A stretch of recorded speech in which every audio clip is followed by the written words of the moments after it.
सूफी संत हो गया भक्ति आंदोलन। चलिए आगे बढ़ा जाए। हाँ, 16वीं सदी के धार्मिक आंदोलन तो पढ़ ही लिए थे हम लोग। अब क्या है जी? D D D D D D D D D सूफी आंदोलन पढ़ना था ना? अरे हाँ बोलो।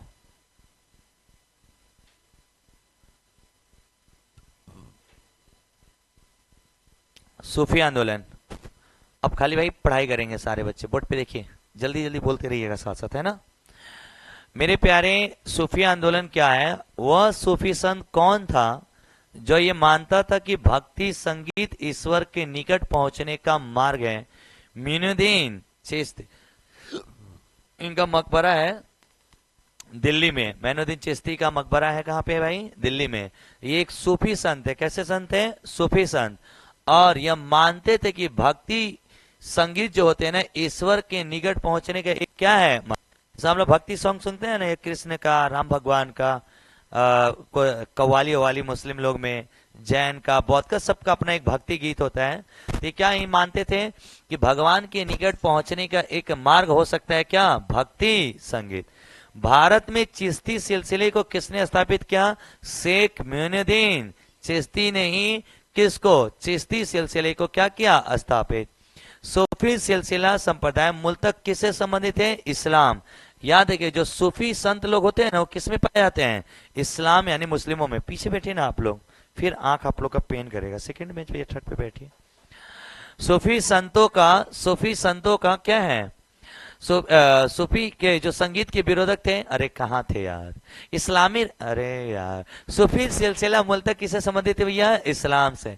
ये जो सूफी लोग हुआ करते थे, किस धर्म से रिलेटेड थे? इस्लाम धर्म से रिलेटेड हुआ करते थे। मेरे प्यारे अगला सवाल है, इस्लामी रहस्यवादी आंदोलन को कहा जाता है सूफी आंदोलन।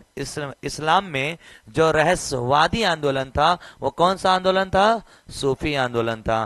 किस सुल्तान ने निजामुद्दीन औलिया, सॉरी यार, जो वहां पे है ना दिल्ली में, निजामुद्दीन औलिया का है, निजामुद्दीन औलिया ने भेंट करने से इनकार कर दिया था जलालुद्दीन फिरोज खिलजी से। निजामुद्दीन औलिया जो थे, उन्होंने जलालुद्दीन फिरोज खिलजी को मना कर दिया था मिलने। उसमें के राजा थे, इन्होंने बोला मैं आपसे मिलना चाहता हूं, तो किसने मना कर दिया था? निजामुद्दीन औलिया ने। सूफी सिलसिले समुदाय में कौन से संगीत के विरुद्ध था? नक्शबंदी। इसमें दो लोग थे, एक सूफी संत ये थे, नक्शबंदी थे। ये लोग ना संगीत के क्या थे? विरोधी। दारा सिकों ने किस शीर्षक से उपनिषदों का फारसी में अनुवाद किया था? सिर्रे अकबर। किससे भैया? सिर्रे अकबर। किसने? दारा सिकों ने। दारा सिकों ने किस शीर्षक, क्या हेडलाइन लिखा? फारसी में उपनिषद को फारसी में अनुवाद किया था। पूछता है ये बताओ, उपनिषद को फारसी में किसने लिखा?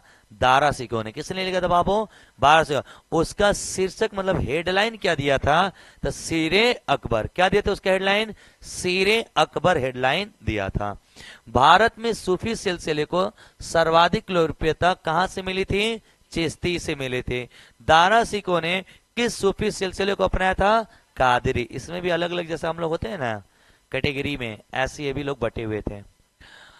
आगे, किसे शेखुल हिंद का पदवी दिया गया है? शेख सलीम चिश्ती को। किसको दिया गया भैया?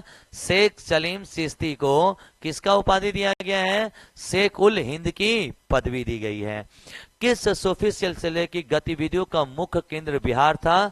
फिरदौसी। बहुत इंपॉर्टेंट है भाई। फिरदौसी कहां से रिलेटेड थे? बिहार से। सूफिया कलाम जो एक प्रकार का भक्ति संगीत है, किससे है? किसकी विशेषता है?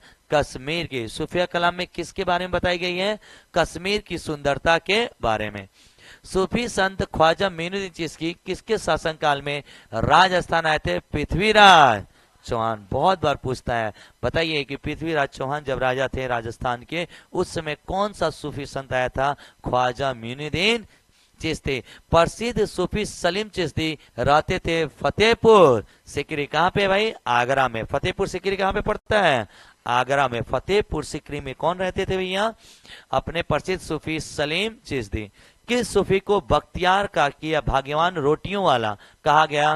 ख्वाजा कुतुबुद्दीन को।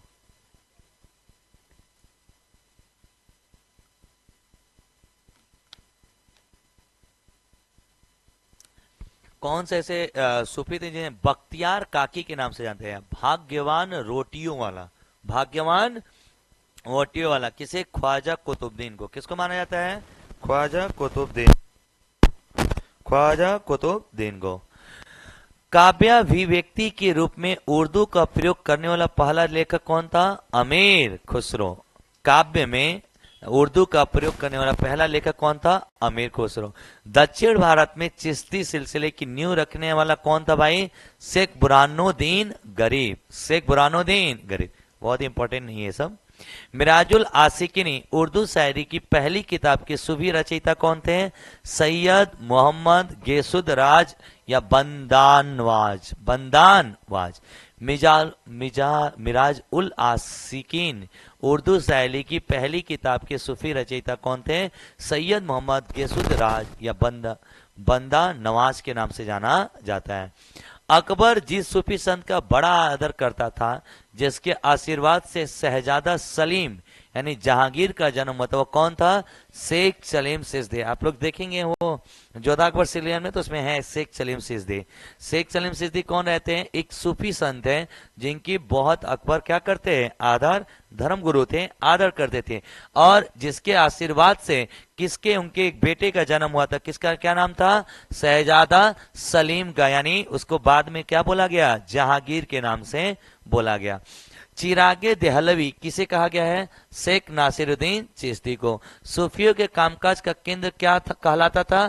खान का है। जो जब उनका सेंटर हुआ था काम करने का, उसे क्या बोलते थे? खान का है। सूफी लोग किस प्रकार के जीवन पर जोर देते थे? एकांतवाद और पवित्र जीवन। एकांतवाद यानी कि अकेले दुनिया से मोह माया छोड़ के और एक पवित्र जीवन को जीना।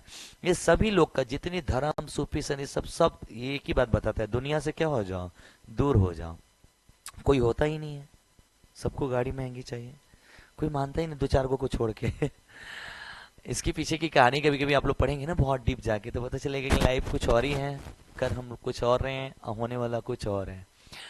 हजरत शेख निजामुद्दीन औलिया को किस नाम से पुकारते थे? महबूब इलाही, महबूब इलाही। किसको? निजामुद्दीन औलिया को ही हम लोग महबूब इलाही भी कहते थे। फना शब्द का प्रयोग किस हेतु किया गया? ईश्वर प्रेम में अंतर्मग्न होना। फना एक गाना भी आया था, आप लोग को पता होगा। तो फना मतलब होता है भगवान में लीन हो जाना। भगवान में क्या हो जाना? लीन हो जाना, अंतर्मग्न हो जाना। ये इंपॉर्टेंट है भाई, बहुत इंपॉर्टेंट, बहुत। ये तो पूछेगा, बाकी कुछ पूछे ना पूछे यार। फिरदौसी बहुत इंपॉर्टेंट है। फिरदौसी के संस्थापक थे शेख बदरुद्दीन, याद कर लो। यहाँ से एक सवाल जो मैंने अभी तक प्रीवियस ईयर पेपर में देखा है, फिरदौसी, फिरदौसी के संस्थापक कौन थे? शेख बदर। बाकी सब पढ़ लीजिए। सतारी के शाह अब्दुल सतारी, नाम से ही पकड़ लोगे। कादरी में कादरी छुपा है, नाम से पकड़ लोगे। बेदी में बाकी छुपा है, नाम से पकड़ लेना, बाकी बिल्ला बेदी। महादवी, महादवी में सैयद मोहम्मद महादवी। देखो इसके नाम में इसका क्या छुपा हुआ है? लॉजिक। रोशनिया को बयाजी अंसारी, रोशनिया बयाजी अंसारी। कलंदरी निजामुद्दीन कलंदर, कलंदर से कलंदरी। मदारी से शाह मदार। देखो सबका इसका याद करना नहीं जो पड़ता। मदारी में क्या लिखा रहेगा? मदार। कंदरिया में तुमको कलंदर। महादवी में महादवी। नक्शेबेदी में बाकी बिल्ला।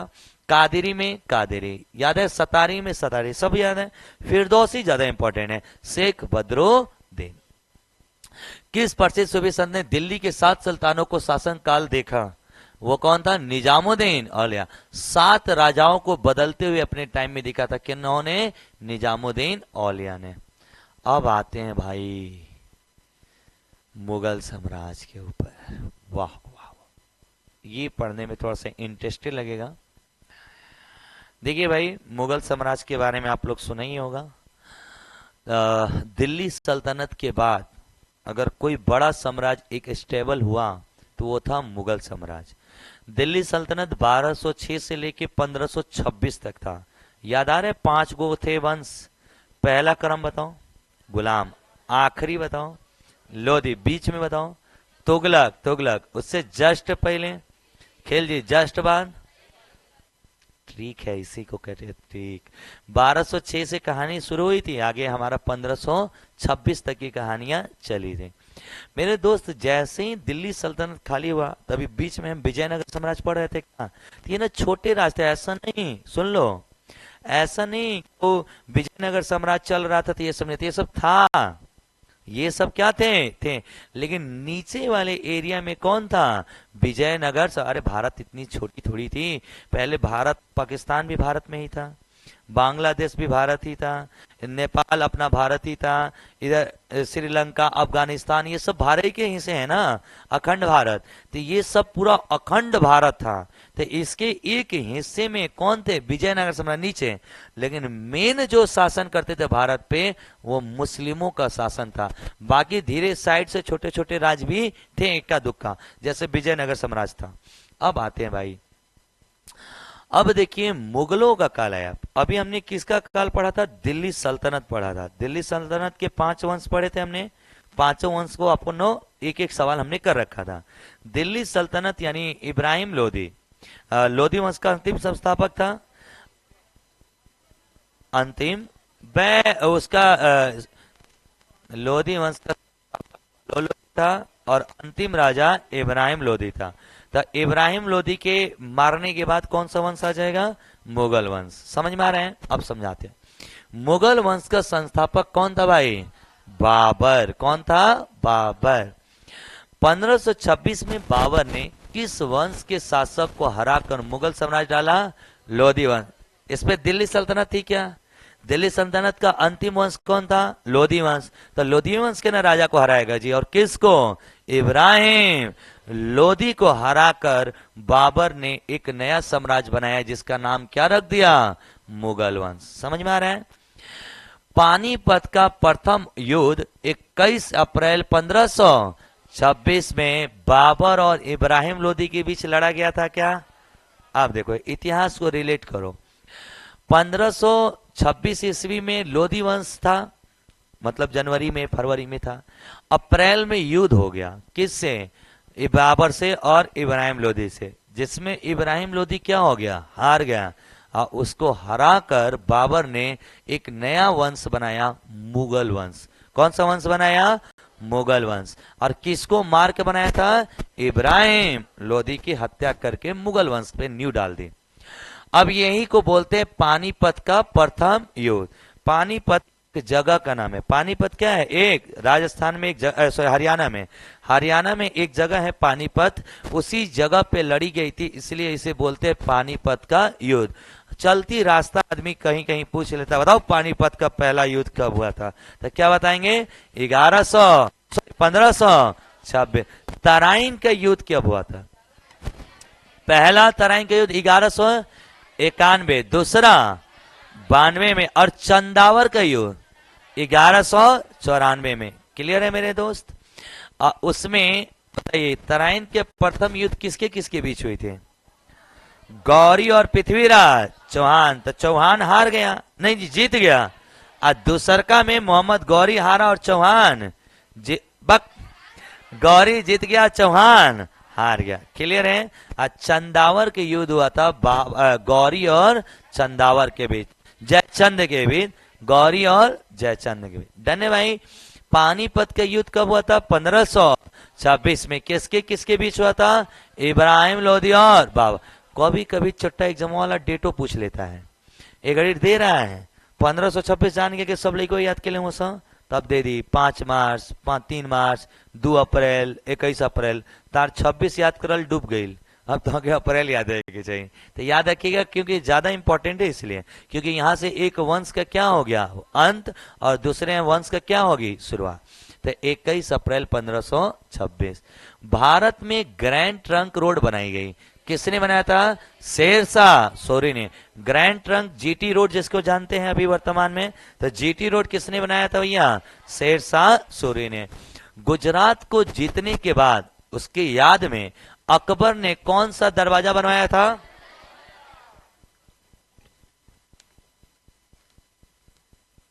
कहां पर है बुलंद दरवाजा। गुजरात के विजय के बाद अकबर ने इसका निर्माण कराया था, कहां पे भैया, बुलंद दरवाजा का। कहां पे है, बुलंद दरवाजा कहाँ है? गुजरात तो जीता था ना? दिल्ली में है पक्का? नई दिल्ली में है क्या? उत्तर प्रदेश में जगह का नाम बताइए। फतेहपुर में है। फतेहपुर सिकरी में क्या बनाया गया है? बुलंद। ये आगरा से 20 किलोमीटर दूर है बस। फतेहपुर सिकरी, आगरा जो घूमने जाते हैं ना फतेहपुर सिकरी भी जाते हैं, आगरा से 20 किलोमीटर दूर है। तो मेरे दोस्त, गुजरात के विजय के यादगार में अकबर ने एक निर्माण कराया था बुलंद दरवाजा। तब पूछेगा बुलंद दरवाजा किस राजा ने बनवाया था? वो अकबर ने। किस लिए बनाया था? गुजरात के विजय के ऊपर। कहां पे बनवाया था? फतेहपुर सिकरी। आईने अकबरी एक महान इतिहास कृति किसके द्वारा लिखी गई थी? बहुत इंपॉर्टेंट, बहुत बहुत बहुत इंपॉर्टेंट। आईने अकबरी किसकी किताब है बाबू? अबुल फजल के। आईने एक बार अकबरी किसकी किताब है? अबुल अकबरी से याद रखना, अबुल अकबरी से अबुल फजल की किताब है। 6 अप्रैल 1556 में पानीपत की दूसरी लड़ाई लड़ी गई अकबर और हेमू के बीच। इसकी कहानी समझा देते हैं। देखिए, ये 1556 है, ध्यान रखिए। बाबर, भाजसा याद है आप लोगों को? भाजसा, बाबर, अकबर, जहांगीर, शाहजहां, हुमायूं, औरंगजेब। बाबर, हुमायूं, अकबर, भाजसा BHA। बाबर, हुमायूं, अकबर, जहांगीर, शाहजहां, औरंगजेब, ये पूरे मुगल वंश के राजा रहेंगे। समझा देते, एक बार शुरू से समझिएगा। मुगल वंश का स्थापना किया था किसने? बाबर। बाबर का बेटा हुआ हुमायूं। हुमायूं का बेटा हुआ अकबर। अकबर का बेटा हुआ जहांगीर। जहांगीर का बेटा हुआ शाहजहां। शाहजहां का बेटा हुआ औरंगजेब। लेकिन इसके आगे भी था मुगल वंश, लेकिन औरंगजेब के बाद मुगल वंश का विनाश होने लगा, यानी बहुत छोटे हिस्से में ही बच पाया था। औरंगजेब के मरने के बाद इसमें कोई प्रतापी राजा पैदा नहीं हुआ। तो फिर इसी पे किसका अंग्रेजों का शासन आ जाएगा। 1857 दिखाई दे रहा था आप लोग को?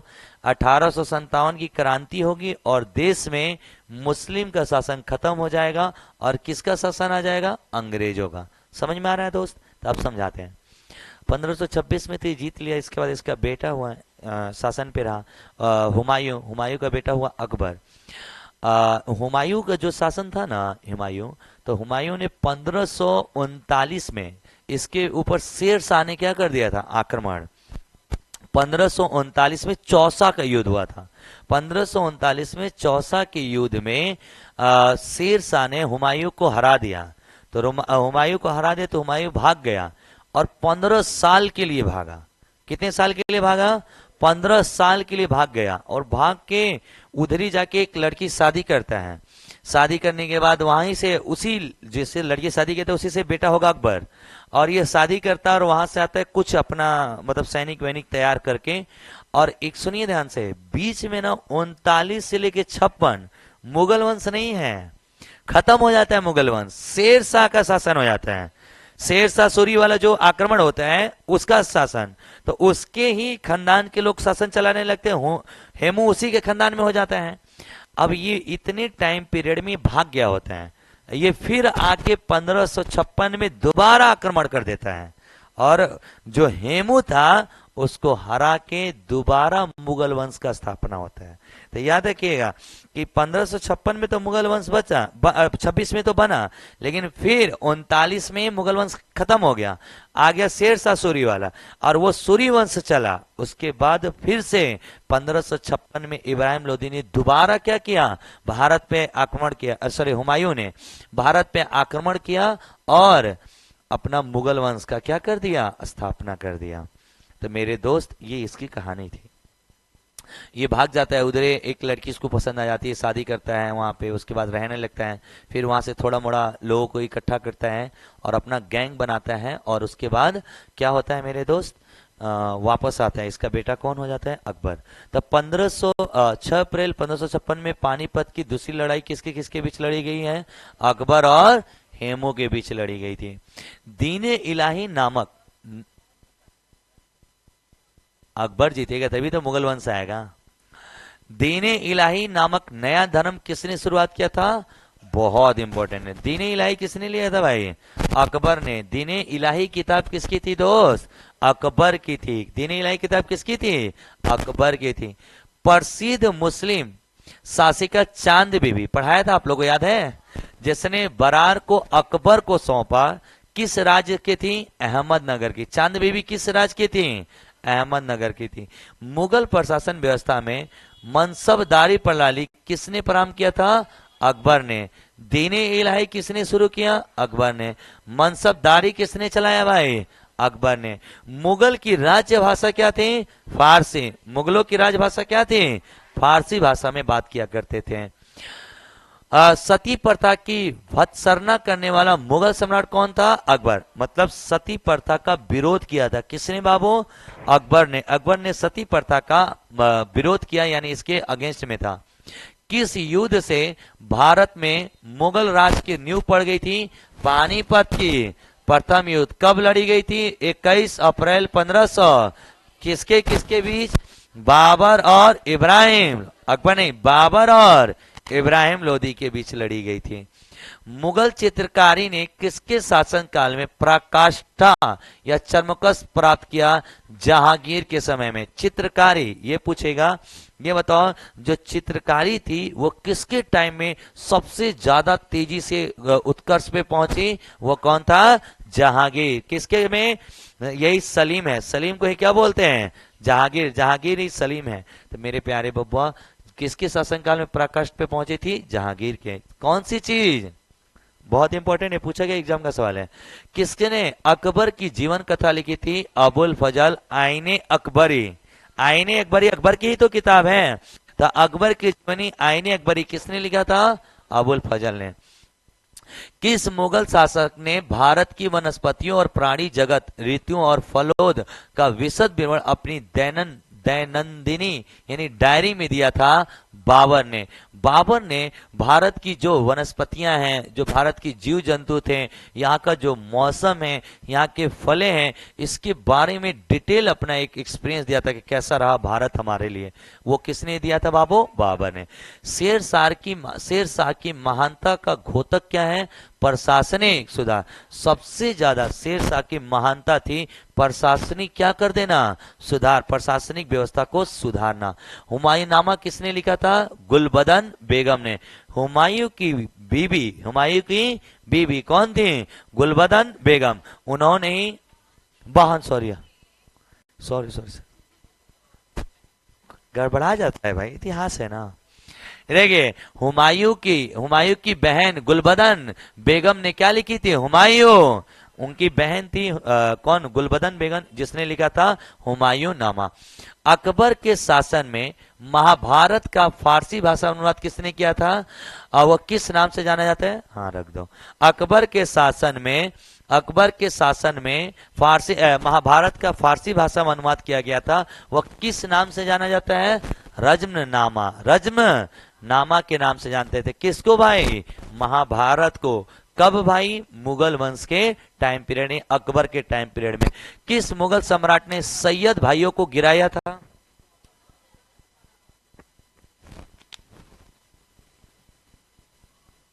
मोहम्मद शाह ने सैयद भाइयों को हरा दिया था। कौन अंतिम मुगल सम्राट थे? बहादुर शाह सेकेंड। चलो बताओ तो, मुगल वंश का संस्थापक कौन है और अंतिम राजा कौन है? बहादुर शाह द्वितीय, बहादुर शाह सेकेंड। और औरंगजेब सबसे अंतिम प्रतापी राजा था। यानी इसके बाद कोई मुगल वंश में प्रतापी राजा पैदा नहीं हुए। लेकिन ये बहादुर शाह सेकेंड तक मुगल वंश था क्या? 1857 तक। इसको रेगून के लिए भेज दिया जाएगा सब, इसको कैदी बना लेगा सब। तो वही उसके बाद मुगल वंश क्या हो जाएगी? खत्म। तो वो कौन था? बहादुर शाह सेकेंड। अकबर के शासनकाल में भू राजस्व सुधारों के लिए कौन सा उत्तरदायी था? टोडरमल। जमीन का जो देख रेख करता था अकबर के टाइम पीरियड में, वो कौन था मेरे दोस्त? टोडरमल था। अकबर द्वारा बनाए गए उपासना भवन यानी पूजा गिरी जिसे बोल सकते हैं, उसे क्या बोलता था? इबादत खाना। इबादत खाना मतलब जहां पे नमाज पढ़ते हैं ना, मुस्लिम लोग में, जैसे मान लीजिए हम हिंदू धर्म में आते हैं तो मंदिर बनाया जाता है घर में एक छोटा सा पूजा करने के लिए, उसी तरह इन्होंने अपने घर में एक नमाज पढ़ने का जगह बनाया था जिसे हम बोलते हैं इबादत खाना। सुप्रसिद्ध संगीतज्ञ तानसेन और बैजू बावरा किसके शासनकाल में सुविख्यात थे? अकबर। किसके शासनकाल में सुविख्यात थे? अकबर। सुप्रसिद्ध संगीतज्ञ थे कौन? तानसेन, बैजू बावरा। तानसेन की सुर इतनी अच्छी हुआ करती थी, बताया जाता कि जब तानसेन अपना सुर बजाते थे तो जंगल के जानवर उनके सुर से अट्रैक्टिव होकर आ जाते थे और जानवर इकट्ठा हो जाते थे उनकी सुर को सुनने के लिए, इतनी अच्छी सुर हुआ करती थी। तो कौन कौन संगीतज्ञ थे भैया? तानसेन और बैजू बावरा। और आजकल के जो संगीतज्ञ हैं, जितना नेनुआ, भंटा, लाल, पियर, हरियर, जितना एम्पू, टेम्पू, ठेला, रिक्शा, शैम्पू, मतलब कुछ भी नहीं किया है भाई। गाना का मतलब हाँ तरीके, मार्केट का कोई वस्तु बाकी नहीं है, शैम्पू से साबुन से, मतलब क्या नहीं गाना गाया होगा सब। टेम्पू, ठेला, रिक्शा। एक ये सुप्रसिद्ध संगीतज्ञ कौन थे भाई? तानसेन। पहले के गाना वाना सुन लीजिए, अभी भी आप लोग पुराने गाने, इतना अच्छा गाना होता है, उसके सुर ताल कुछ लहजे भी होते हैं। आजकल कब शुरू करता है, कब? आज की रात, दोपहरिया, तो दिन भर, पता नहीं क्या कोई गाना है ये बेवयात वाला। रामचरितमानस के लेखक तुलसीदास किसके शासनकाल से हैं? अकबर। याद रखिएगा, तुलसीदास किसके दरबार में, यानी किसके शासन पीरियड में थे? अकबर के टाइम पीरियड में हुआ करते। बाबर का मूल नाम क्या था? फरगना। बाबर का मूल नाम क्या था?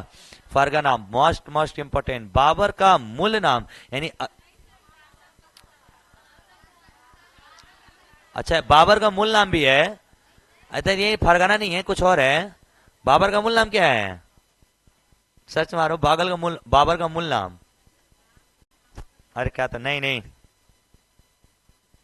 देखना क्या दे रहे हैं, बाबर ही दे रहे हैं। बाबर का मूल नाम जहीरुद्दीन। हाँ जी, बोलो तुम। जहीरुद्दीन मोहम्मद। बाबर का मूल नाम था जहीरुद्दीन मोहम्मद, दे रहे हैं ना। बाबर का मूल नाम भी याद कर लीजिएगा, पूछा गया पेपर का सवाल है। बाबर का मूल नाम क्या था? जहीरुद्दीन मोहम्मद। बहुत लंबा टाइम हो जाता है ना, इतिहास एक चीज है कि पढ़बा तो याद रहेगा, पढ़े तो सब हैं, जानते सब, मतलब डीपली पढ़े हैं, लेकिन ध्यान से उतर जाता है, सब डाटा याद नहीं रहता है। बाबर का मूल रूप कहाँ का शासक था? फरगना का। इसका मूल नाम क्या था? जहीरुद्दीन। इसका मूल नाम क्या था? जहीरुद्दीन। इतना खतरनाक नाम था, ठीक है रख लिया बाबर, नहीं तो जहीरुद्दीन जहीरुद्दीन। जहीरुद्दीन का शासन, मुगल वंश, जहीरुद्दीन जहीरुद्दीन। कुछ देर बाद तुम लोग उठ के घर चल जाती, जहीरुद्दीन जहीरुद्दीन के लिबाना। बाबर तो कुछ हद तक ठीक भी लग रहा है कि नहीं जी। तब मूल रूप से इसका कहां का शासक था भाई? फरगना से आया था। बाबर आया कहां से था? फरगना से, फरगना का शासक था। आगे भाई बड़ा इंपॉर्टेंट है, जितना सवाल है ना सब इंपॉर्टेंट है, खूब पूछा जाता है पेपर में। किसे मुगल साम्राज्य की राजधानी को आगरा से दिल्ली स्थानांतरित किया था? शाहजहां ने। शुरुआत में मुगल वंश की राजधानी कहां थी? आगरा। उसे बदल के दिल्ली किसने कर दिया था? शाहजहां ने। Most most most important, Mughal वंश की राजधानी आगरा से दिल्ली किसने बनाया था बाबू? शाहजहां ने। अकबर के युवा अवस्था में उसका संरक्षक कौन था? बैरम खान। पता है ना कि अकबर 14 साल की उम्र में क्या बन गया था? राजा। अब 14 साल का लेकर राजा बन सकता है वो? नहीं ना, तो इसलिए उसका जो संरक्षक था कौन था? बैरम खान। यानी मेन काम बैरम खान। देखिए चेहरा किसका था? अकबर का। काम कौन कर रहा था? बैरम। जैसे देखिए नरेंद्र मोदी का चेहरा है, लेकिन सारा काम कौन करते हैं? अमित शाह। अमित शाह मतलब चाणक्य।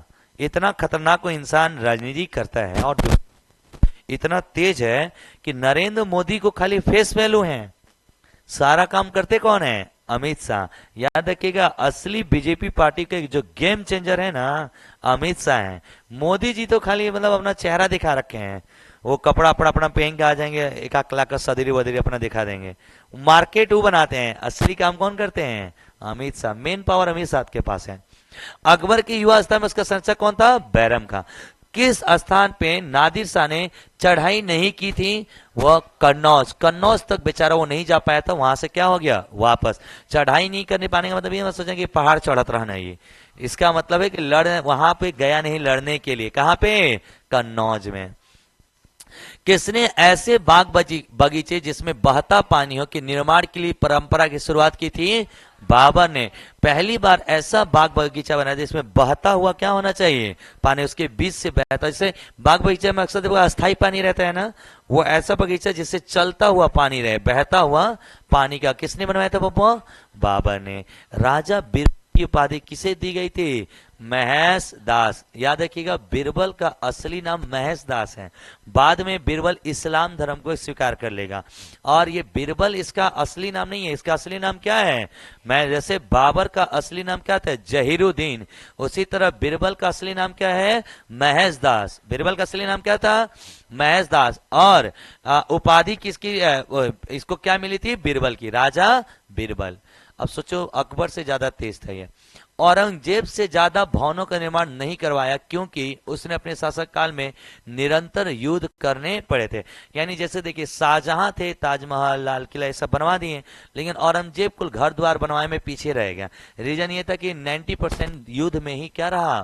फंसा रहा। जब भाई मान लो पड़ोसी से तहां लड़ाई होते बाद डेली जमीन बंटवारा के लेके मार धेंगड़ा कोर्ट कचहरी, तो तू घर बनवा अपन, पहले केसवे रिफा देफा कर बना। घर बनाएंगे नहीं तो केसवा में पैसा ज्यादा मांग देना सर, तो भाई वहीं पे रुक जाएगा। तो उसी तरह औरंगजेब ने अपना घर नहीं बनाया। किस मुगल शासक को 2 बार राज्याभिषेक हुआ? औरंगजेब। औरंगजेब को कितनी बार राज्याभिषेक कराया गया था? 2 बार राज्याभिषेक कराया गया। ग्रैंड ट्रंक सड़क जोड़ता है कोलकाता से लेके अमृतसर। इधर देखिए कोलकाता हो जाएगा ये बांग्लादेश वाला में, इधर आपका क्या हो जाएगा? अमृतसर पंजाब। तो पंजाब से कोलकाता के बीच, यानी कोलकाता से अमृतसर, 2 बड़े बड़े शहर है ना, इन दोनों शहरों को कौन जोड़ता है? ग्रैंड ट्रंक यानी जीटी रोड। किसने बनवाया था भैया? शेरशाह सूरी ने। वर्ष 1526 में लड़ी गई पानीपत की पहली लड़ाई बाबर से कौन हारा था? इब्राहिम। शेरशाह सूरी का मकबरा कहाँ पे है भाई? जाते हैं ना आप लोग शेरशाह का मकबरा देखने के लिए सासाराम में। एक भरल की रोजा है, एक तो सुखल की रोजा। भरल की रोजा का मतलब वो पानी में डूबी हुई है, सुखल की रोजा मतलब है जहाँ पे गोईठा गोबर पाथा हुआ है। नहीं देखे आप लोग? नहीं देखे आप लोग? आप लोग मेरी बात को मजाक में ले लेते हैं। अब मेरे बात को मजाक में ले लेते हैं। देखिए आपको हम दिखा रहे हैं सासाराम रोजा। सा राम राम रौजा रौजा। ये देखिए सासाराम का रौजा। इट्स अ सुखल की रौजा है पिक्चर। हाँ ये देखिए, ये जितना खूबसूरत कैमरा में आता है बस उतना ही भरा, बाकी खास रहे नहीं। ये देखिए सासाराम का ये भरल की रोजा है। भरल की रोजा सब। इसमें से ऐसे कितने लोग हैं जो आज तक गए भी नहीं किए यहाँ पे? गए हैं वहां पे, अंदर नहीं गए हैं तो मतलब तार नहीं गए मानी। और कोई और लोग घूम लिया ऐसा लोग? हाँ तेरी गए। कितने ऐसे लोग जो आज तक ट्रेन में नहीं बैठे हैं? ऐसे ऐसे भी बच्चे हैं भाई। ये देखिए, सुनिए, इसका टिकट लगता है 10-20 पे। 50 पे टिकट है। 20 पे उधर का बच्चे अभी ताजा ताजा गई है, 20 पे बता रही है। एक इधर मतलब अभी हाल फिलहाल में गई है। एक इधर क्या हो गया है? पनिया बड़ी खाउर हो। ओहो, तू लोगन इधर सुना जाए यार। ये भरल की रोजा है। अब भरल की रोजा की कहानी है कि इसके बीच में रोजा, चारों तरफ क्या है? पानी। ये शेरशाह का रोजा। ये क्या है? यहाँ से बिचवा से जैसे रास्ता है, जैसे जीवा घूमेगा अंदर उनका मकबरा है। बंक कर दिया, पहले जाने देता था क्या? वही में गाड़ी गए हैं बच्चे। हाँ शेरशाह है, उसी में उनका मकबरा है शेरशाह। हाँ तो इस्लाम में जो होता है ना बच्चे, हाँ वो होता है। सूखा वाला रोजा है ही, देखा जाए देखा जाए ऐजा ना गोईठा पथैला। ये तो फोटोवा ठीक लौका था। ये देखा तो मर गला था। ये देखा बकरी लौका थे। देखा क्या कहने है, गोईठा उईठा पथाता है, मतलब सब जाओगे तो कुल देवलिया पे गोबर पाथा है सब। वो भी बेचारा ऊपर हो तो देखा तो क्या कही ना सर भाई, हम तो इतना बड़ा महल बनी ले रहे गोईठा पाथा तुम उनके पता नहीं है कि इंडिया के गांव में गोईठा कहीं पथा जाएला। हाय देखिए सूखा रोजा है, देखिए ये सूखा रोजा है, मतलब उसमें कुछ है नहीं खास। सूखा रोजा में भरा रोजा थोड़ा सा ठीक है, देखने लायक है। चलिए भाई मुद्दे की बात कर लें अपना। अब आ जाइए। देखिए भाई मतलब पढ़ाई कितनी अच्छी चीज है, आपने रोजा घुमा दिया मैं बैठे बैठे, भाड़ा भी आप लोग का बच गया। इधर की इधर कहाँ थे जी? शेरशाह सूरी का मकबरा कहाँ पे है? सासाराम है। वो जो बनाया है ना मकबरा, उसी में उनका मिट्टी है, मतलब मिट्टी हम लोग मुस्लिम में अगर कोई मर जाता है बोलता है कि मिट्टी देने जा रहे हैं, मैयत, मैयत जिसे बोलते हैं। हाँ तो कुल दौर दयाल लइका फैका कुल नहीं है हाँ, उनका परिवार कुल होगा, सास पतो कुल कुल।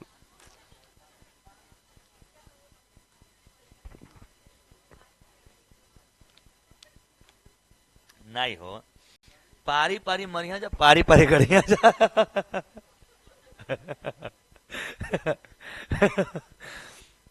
अकबर का राज्याभिषेक कहाँ हुआ था? काला नौर में, काला नौर में, काला नौर में अकबर का क्या किया गया?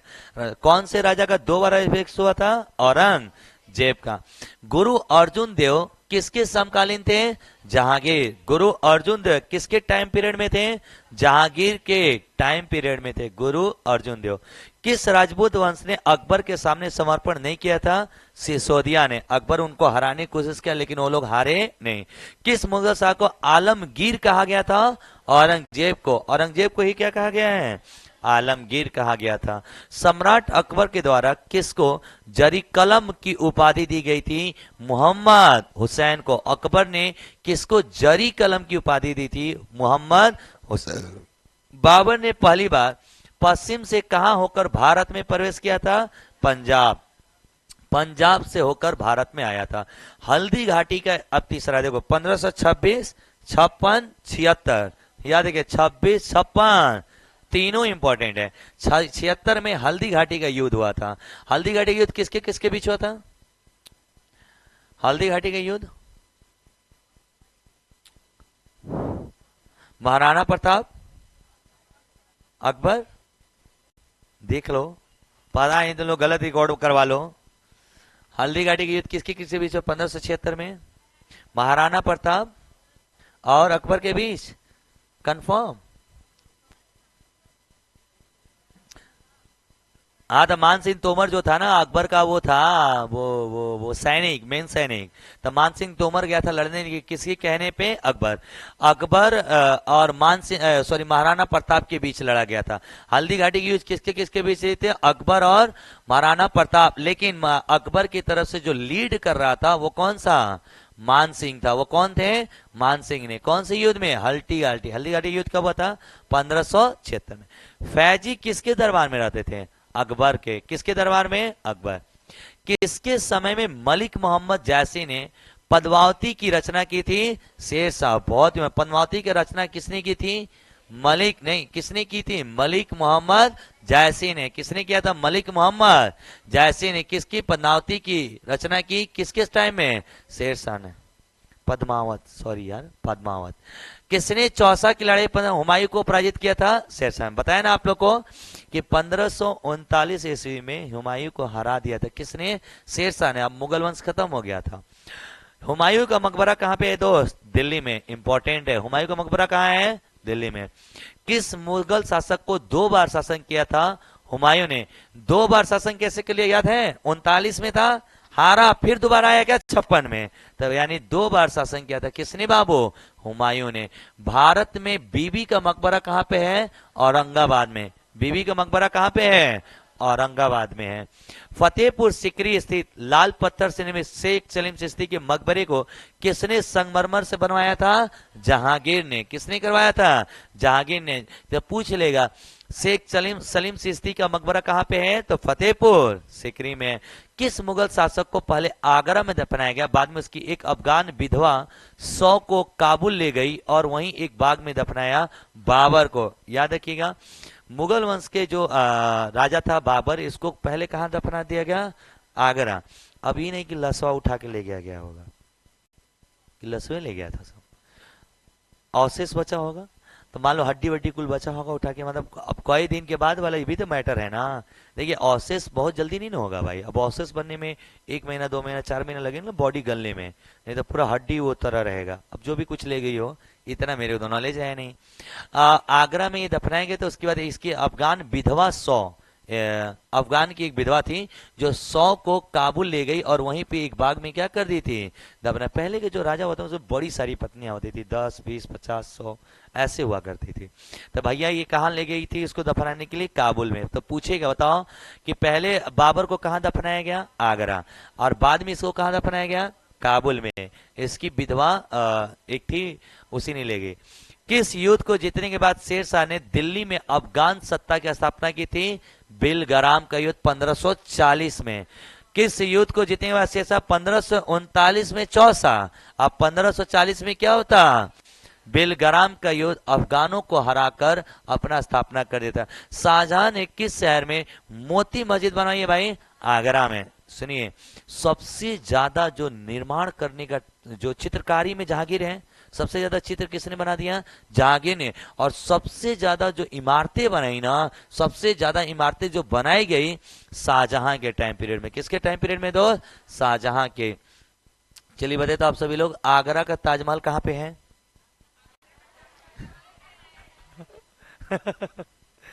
किस मुगल बादशाह ने जजिया नाम से पुनः कर लगा दिया था, औरंगजेब ने।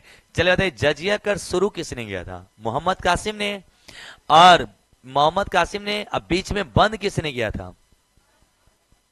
नहीं नहीं, वो फिरोज शाह था, हमें लग रहा है।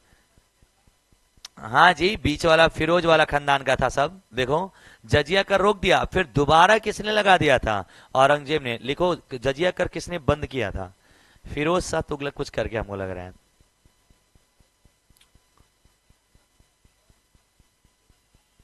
सब पे लगा दिया था उसने, अकबर ने हमको लग रहा है रोका है। वो ब्राह्मणों पे लगा दिया था। देख लो एक बार अच्छे से डाटा देख लो भाई, अकबर ने बंद किया था, दोबारा औरंगजेब ने लगाया, और ब्राह्मणों को जोड़ा था फिरोज शाह तुगलक, उसका डाटा देख लेना। सुनिए, जजिया कर लाया किसने, मोहम्मद बिन कासिम ने। इसे बंद किसे किया, अकबर ने। दोबारा चालू किसने किया, औरंगजेब ने। अब ब्राह्मणों से कर लेना मना किया था कुछ, फिरोज शाह तुगलक, ये कंफर्म है, देख लेना भाई, इतना डाटा मुझे नहीं याद रहता है। फिरोज शाह तुगलक, कि भाई मैं मैथ के टीचर हूं ना, जीएस मुझे बस पढ़ा दे रहा हूं, बहुत बड़ी बात है। अकबर के शासनकाल में अलम गुजार नामक अधिकारी का कार्य क्या था, भूमि राजस्व का मूल्यांकन और संग्रह करना। किसके भाई, अकबर। अलम अमल गुजार नामक अधिकारी का क्या काम होता था, जमीन की मूल्यांकन करना, संग्रह करना। शिवाजी ने मुगलों को किस संधि के द्वारा किलों को हस्तांतरित किया था, पुरंदर। पूछेगा बताओ, पुरंदर की संधि किसके किसके बीच हुई थी, मुगल और मुगल और शिवाजी के बीच। मुगल प्रशासन में मुहत्तबिस था, लोक आचरण अधिकारी। मुख्तबिस किसको बोलते थे भाई, लोक आचरण अधिकारी को बोलते थे। किस वर्ष में वैसाखी के दिन 13 अप्रैल को गुरु गोविंद सिंह ने खालसा पंथ की नींव रखी थी, 1699। बहुत बहुत बहुत इंपॉर्टेंट, बताइए भाई। वैसाखी के दिन 13 अप्रैल को, कौन सा अप्रैल को, 13 अप्रैल को गुरु गोविंद सिंह ने कौन सा पंथ बनाया था, खालसा पंथ। कब बनाया था, 13 अप्रैल 1699 में खालसा पंथ की स्थापना किसने की थी, गुरु गोविंद सिंह ने। कौन सा मुगल बादशाह पहले तो अंग्रेजों का कैदी रहा, अब बाद में जीवन पत्र मराठों का पेंशन भोगी रहा, शाह आलम सेकेंड। पहले अंग्रेजों का कैदी रहा और बाद में अपनी जो जीवन बच गया था, मराठों के पेंशन पे भोग रहा था, मतलब उन्हीं के पेंशन अपना जीवन यापन कर रहा था। दक्षिण में किसके शासन में मुगल साम्राज्य तमिल राज तक फैला था, औरंग। याद रखिएगा, सबसे ज्यादा विस्तार किसने किया था, और मुगल में, अकबर में भी रहा, लेकिन एरिया सबसे ज्यादा जो घेरा था ना, वो कौन घेरा था, तमिल तक चला गया था, कौन, औरंगजेब। किस मुगल के किस बंदरगाह को बाबुल मक्का या मक्का का द्वार कहा गया था, सूरत को। मुगल के कौन से बंदरगाह को बाबुल का या बाबुल मक्का या मक्का द्वार बोला गया था, सूरत। वहीं से ये सब एंट्री लिया करते थे। भारत के इतिहास के संदर्भ में अब्दुल हमीद लाहौरी कौन था, शाहजहां के शासन के एक राजकीय इतिहासकार।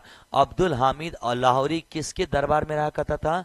शाहजहां के। किसके दरबार में? बाबू शाहजहां के। एक इतिहासकार था। किस मुगल बादशाह की मृत्यु दीन पनाह पुस्तकालय की सीढ़ियों के गिरने से हो गई थी? हुमायूं। हुमायूं की मृत्यु दीन पनाह की सीढ़ियों के गिरने से हो गई थी। जैसे चौगान खेलते समय कुतुबुद्दीन ऐबक की मृत्यु हो गई थी क्या? उसी तरह ये हुमायूं की जो मृत्यु होती है, दीनपना पुस्तकालय यानी लाइब्रेरी की सीढ़ियों से गिरकर हुमायूं की मृत्यु हो गई थी। किस मुगल बादशाह के दुर्भाग्य पर व्यंग करते हुए नेलपुल ने लिखा कि वह जीवन भर ठोकरें खाता रहा और ठोकर खाकर ही उसके जीवन का क्या हो गया? अंत। यानी हुमायूं जो अपने राज्य में शासन कर रहा था, अलग अलग तरह की परेशानियों को देखना पड़ा, बहुत तरह, और ये परेशानियों के बीच लास्ट में लड़खड़ाते लड़खड़ाते मतलब सीढ़ी के लड़खड़ा के गिरा और मर गया। इसी पे इसने किसने बोला था? लेनपुल ने। इसका क्या नाम था? लेनपुल ने बोला ये दुर्भाग्य था उस बच्चे, उस इंसान का, राजा का, जो जीवन भर तो ठोकर खाया लेकिन मरते वक्त भी ठोकर खा के जीवन का क्या हो गया? अंत हो गया। जैसे गांव घर में देखेला ना, कोई इंसान बड़ी स्ट्रगल किया रहता था, कहता चलो उसका बेटा बेटी अब हो गया, संभल गया। अब बेटा बेटी नालायक निकल जाता, कहते बेचारा जीवन भर अपने कहीं ना आगे लड़का लड़की को भी लेके उनको झेलना पड़ रहा है। तो उसी तरह से इसने ठोकर खाते जीवन जिया और ठोकर खाते ही दुनिया से चला गया। मुगल प्रशासन में मददे मास क्या होता था? विद्वानों के दी जाने वाली राजस्व मुक्त अनुदत्त भूमि। जो विद्वानों को जमीन दी गई थी उसे बोलते थे मददे मास। मददे मास। दास्ताने अमीर हमजा चिंतरागन किसके द्वारा किया गया था? अब्दुस समद के द्वारा। किसने किया था भाई? अब्दुस समद। क्या? दास्ताने अमीर हमजा। किस सुल्तान ने पहले हजरत आला की उपाधि अपनाई और बाद में सुल्तान की? शेरशाह सूरी ने अपने आप को क्या बोला था? हजरत आला। क्या बोला था? हजरत आला। किसने? शेरशाह सूरी ने। और बाद में सुल्तान बना, अपने आप को सुल्तान कहा। किसने? शेरशाह सूरी ने। किस मुगल बादशाह को वजीर गाजुद्दीन ने दिल्ली में दाखिल नहीं होने दिया था? शाह आलम बेद को वजीर गाजुद्दीन ने उसे मना कर दिया था। कहां आने से भैया? दिल्ली में आने से। मसनवी जो बाबर द्वारा मुस्लिम कानून के नियमों का संग्रह है, किसकी है? मुबाइन की है। औरंगजेब द्वारा चलाए गए जिहाद का मतलब क्या है? दारुल इस्लाम। जिहाद बताया था आप लोग को, दारुल इस्लाम। दिल्ली के लाल किले का निर्माण किसने करवाया था भैया? शाहजहां ने। आगरा का ताजमहल किसने बनाया था भैया? शाहजहां ने। दिल्ली में भी एक लाल किला है और एक आगरा में भी लाल किला है। एक दिल्ली में भी लाल किला है, एक आगरा। इसलिए लाल किला ना लिखिए, क्या लिखेगा? दिल्ली का लाल किला। किसने बनवाया था? शाहजहां ने। किस इतिहासकार ने शाहजहां के शासनकाल को मुगल का स्वर्ण युग कहा था? A.L. श्रीवास्तव ने कहा था स्वर्ण युग था। किसका भाई? मुगल वंश का। क्योंकि इसने अपने ही वंश में सबसे ज्यादा ऐतिहासिक चीजें, ताजमहल, लाल किला, ऐसे तरह की चीजें देखी गया है अपने भारत को। दुनिया का 7वां अजूबा है ना ताजमहल। पटना को प्रांतीय राजधानी बनाया था? शेरशाह ने। शेरशाह ने। चलो बताओ तो किस राजा ने आगरा से राजधानी, मुगल वंश की राजधानी आगरा से बदल कर दिल्ली कर दिया था? शाहजहां ने। किसने किया था? शाहजहां ने। मयूर का सिंहासन तख्ते ताउस पर बैठने वाला अंतिम मुगल बादशाह कौन था? मोहम्मद शाह रंगीला। अंतिम राजा जो मयूर सिंहासन जो ले गई ना उठा के लोग, मयूर सिंहासन को अंग्रेजों ने ले गया, तख्ते ताउस बोलते थे। इसने कौन सा राजा बैठा था? मोहम्मद शाह रंगीला। किसमें हिंद तथा ईरानी वास्तुकला का सर्वप्रथम समय देखने को मिलता है भाई? शेरशाह के मकबरे में हिंद भी है और ईरानी है। शेरशाह के बचपन का नाम क्या था? फरीद का। मोस्ट इंपॉर्टेंट भाई, शेरशाह के बचपन का नाम क्या था? फरीद का। शेरशाह को उसके पिता हसन खान ने एक जागीर के प्रबंधक रूप में नियुक्त किया। वह जागीर थी सहसराम, या वर्तमान में इसको क्या बोलते हैं? इसका असली नाम सहसराम ही था। सहसराम ही था। और हम लोग बोलने में थोड़ा अच्छा नहीं लगता था तो आम बोल भाषा में उसे क्या बोलने लगे? सासाराम। जैसे ये नदी जो है स्वर्णा नदी है, स्वर्णा नदी। हम लोग इसे अपने भाषा में सुअरा नदी कह देते। वाह, क्या हम लोग बिहारी अलग ही लेवल के। यार हट, सारी दुनिया एक तरफ, चप्पल चप्पलिया, खिड़की खिड़किया। हाँ तेरी के भाषा का जैसी की तैसी कर दो। आगे, पानीपत के युद्ध में बाबर के जीत का मुख्य कारण क्या था? उसकी सैन्य कुशलता। पानीपत में इसलिए जीता, उसकी सैन्य बहुत क्या थी? कुशल थी। जाप्ती प्रणाली किसकी उपज थी? शेरशाह की। जवाबीत का संबंध किससे है? राज्य का कानून। ईरान के शाह और मुगल बादशाहों के बीच झगड़ने की जड़ क्या थी? कंधार। ईरान के जो राजा थे और मुगल के बीच जो लड़ाई थी उसका मेन जगह क्या था? कंधार। मुमताज महल का असली नाम क्या थे? अर्जुमंद बानो बेगम। मुमताज महल का जो नाम है, असली नाम है, वो क्या नाम है बाबू? अर्जुमंद बानो बेगम। किस मुगल बादशाह को जिंदा पीर कहा गया था? औरंगजेब को जिंदा पीर की उपाधि दी गई है। अकबर द्वारा बनाई गई कौन सी इमारत नक्शा बौद्ध विहार की तरह है? पंचमहल। अकबर ने जो पंचमहल बनाया था वो बौद्ध विहार की तरह कुछ कुछ दिखाई देता है। टाइम हो गया है। वाह, रुक जाओ। कल हमको लगता है मुगल वंश खत्म हो जाएगा। हाँ, कल खत्म होगा। कल मुगल वंश खत्म हो। चलिए, बहुत बहुत धन्यवाद। अगली क्लास मिलेंगे। Thank you so much. जय हिंद, जय भारत। एग्जाम टारगेट वाले रुक जाएंगे, बाकी लोग चले जाएंगे।